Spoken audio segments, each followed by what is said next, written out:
Hello, everyone. My name is Andrei Marinica. I'm a core developer at MultiversX. And today I want to talk to you a little bit about the MultiversX virtual machine and its path towards the future. But before we begin, I want to ask you a question. How often do you think about the Roman Empire? Every day? Never? Sometimes? I personally like to think a lot about their architecture, about their engineering. You see, they achieved some quite incredible feats, and we don't often think about it, but they did it without modern materials, without modern cranes and tools, and even, I would say, with a quite primitive grasp of mathematics. So how do they pull it off? How do you do something like that? Well, we might have an intuition for it, don't we? But there is a specific word for it. It's called the engineering method. The engineering method is basically trial and error, but then also accumulating this experience over generations and creating rules of thumb and creating best practices and so on. And we do it today too, of course. But there are limitations to this method. You see, there aren't any ancient skyscrapers, are there? So why not? Why wouldn't there be any ancient skyscrapers?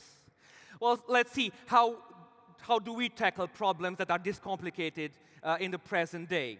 Well, we generally like to bring out the heavy artillery, the big guns, mathematics, science, engineering, material science, and so on. They didn't have it, of course. But with this in mind, I like to think a lot about our work as programmers that we do every day. Of course, we have access to technology that is infinitely more powerful than what they could even imagine in the ancient times. But I think about the fact that we still use the same engineering method today for the most part. You would be surprised how little mathematics and science is in the way that we are writing code. And I cannot help but wonder how much further could we get if we try to integrate some more of that good stuff into our day-to-day lives. But enough about that. Let's talk about the web. Now, you see, we humans have outstanding imaginations. But what I find even grander than this is our collective imagination. We see it everywhere. We see it in language, in culture, in society, and even in our humor. And also on the web, this massive structure containing so much of our collective knowledge and creativity. But as you may be aware, until recently, the web was not robust enough to encode many of our most critical facets of our society, like ownership, right? Money, organizations, law, contracts, and so on. And of course, we're at a blockchain conference here, and most of you will know that blockchain solves most of this. But you see, blockchain alone doesn't quite take us all the way there. We need a little something extra on top. And that something extra on top is good programming. Exceptional programming, I must add. Now, we all know what sloppy programming can do on a blockchain and beyond. I don't want to go into that. So how do we advance this? How do we advance our craft?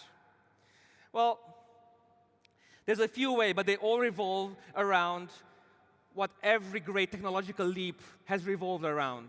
An evolution of mathematics, an evolution of science, bringing the best of our knowledge into our craft. And MultiversX is trying to do this with everything that we do. And maybe you remember a few years ago, it seemed impossible to have DeFi at scale on a multi-shard architecture. We fixed that, right?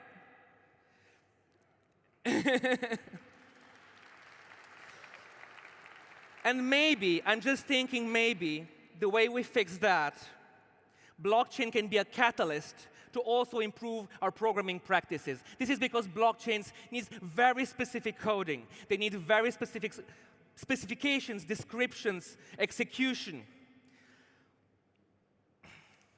Because we all want to live in a bug-free world. Now, how do we do this specifically? Well, we've developed a few tricks, a few methods to do this. But at the center of it all is a concept that we call a smart contract. Most of you know what a smart contract is. But a smart contract is only a small part of a decentralized app, and it's the decentralized apps that we are building. And the smart contract is one of the smallest, best tested, and best engineered pieces of code you will ever see.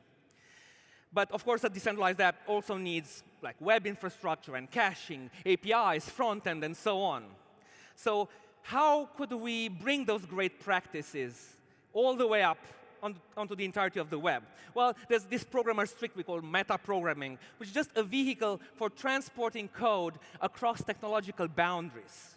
Just like this flock of birds flying off in all directions. And there's another concept that we've coined. It's called multi-contract. You write a smart contract once, and then you build and deploy different variations of it on different systems, like on testing systems, like on blockchain interactors, or services, and so on. Let's dive a little deeper into that. So let's say you're a programmer, you just wrote your first smart contract on MultiversX. From the get-go, you get access to 3 testing platforms. One is an interactor. This is your hotline to the blockchain. From your environment that you're familiar with, you can deploy, test your contract on a real blockchain, being a testnet, a devnet, if you're brave enough, the mainnet itself. And then you can take the same kind of code and do the same thing in an integration test. We have black box tests that run almost the same way, but on your local machine. And if you want to peek into a smart contract execution, it's a thing called a white box test. And these testing tools, they come replete with a full debugging experience and code coverage, so everything a developer might need. They run on 2 VMs. One of them is the live VM that we also use for our live blockchains. One is a little bit more suitable for debugging. So let's talk a little bit more about these VMs. There's 2 of them now. And a fun thing about them is they mirror each other. They do the same things. They work in a very similar fashion. They just use a bit differently.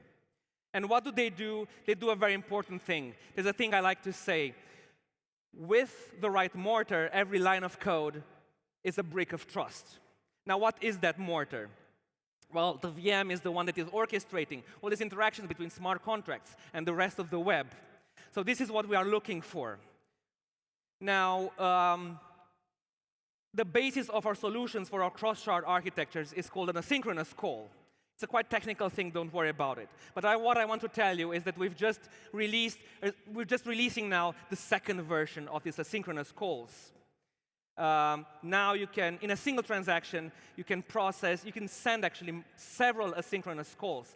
So you have arbitrary breadth, and then now we're just working on asynchronous calls version 3, where you will also get arbitrary depth. So you get all the possibilities that you could imagine.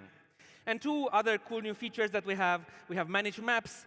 These are small dictionary-like structures that are available in smart contracts. They're very fast, requested a lot by our community. And tracing back transfers, this lets you follow your tokens around as they flow through the system. And we have a full agenda packed for the next year. We've already started working on many of these features. I already mentioned the synchronous calls version 3. We're going to bring in a new executor, much more robust. We are finishing up the final missing pieces of our Rust VM implementation.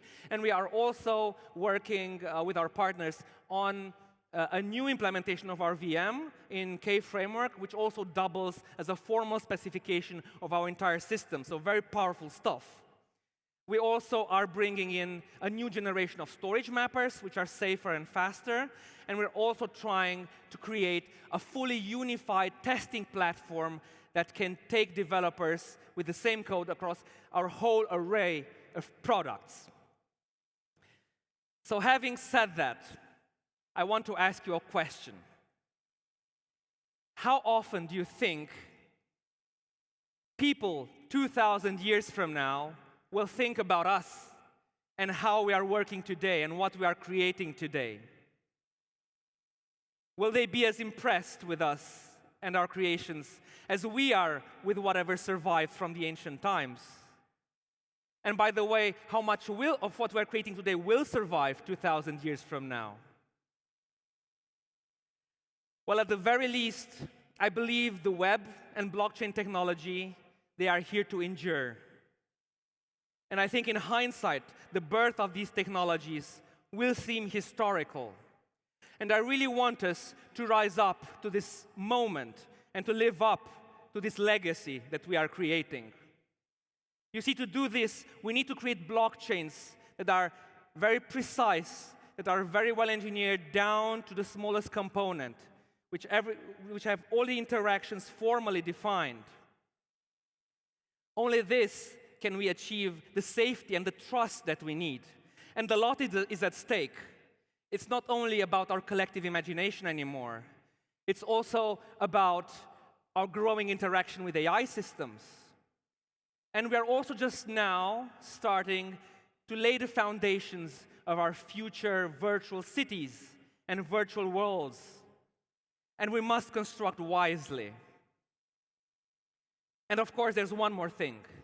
I really see on the horizon this grand evolution in our programming knowledge and craft and methods. And I'm so eager to see how tall we will be able to build this time. MultiversX is leading the charge towards this future. And so now, more than ever, it's time to build. Thank you.